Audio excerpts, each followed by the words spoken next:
महिनाभरानंतर प्रशांत कोरटकरला तेलंगणामधून अटक. उद्या कोल्हापूर कोर्टात हजर केलं जाणार. छत्रपती शिवरायांच्या अपमानासह इतिहास अभ्यासक इंद्रजित सावंत धमकी प्रकरणी कोरटकरवर गुन्हा.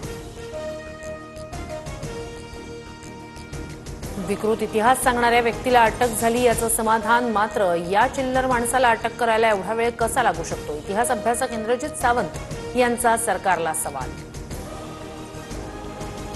सरकारला महापुरुषांचं अवमूल्यन करायचंय. सरकार पाठीशी होतं म्हणून पळून गेल्यानंतर कोरटकरला अटक. आरोपींना राजाश्रय असल्यानं मुजोरी सुरू.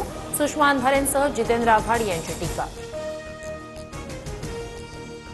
सर्वपक्षीय बैठकीत आदित्य ठाकरे आणि एकनाथ शिंदे आमनेसामने. शिंदे खुर्चीवर बसता क्षणी आदित्य ठाकरेंनी तोंड दुसरीकडे फिरवलं. बैठक सुरू झाल्यानंतर आदित्य ठाकरे शिंदेंकडे रोखून पाहतानाही दिसले.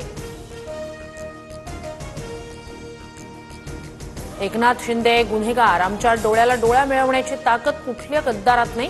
सर्वपक्षीय बैठकीत शिंदेंनी आदित्य ठाकरेंकडे नजर न मिळवल्यानं संजय राऊतांची खोचक टीका. नगरविकास मंत्र्यांनी मुंबईतील रस्त्यांचा घोळ करून ठेवला, मात्र बैठकीच्या शेवटी येऊन थातूरमातूर उत्तरं देऊन गेले. आदित्य ठाकरेंचा उपमुख्यमंत्री एकनाथ शिंदेंवर हल्लाबोल.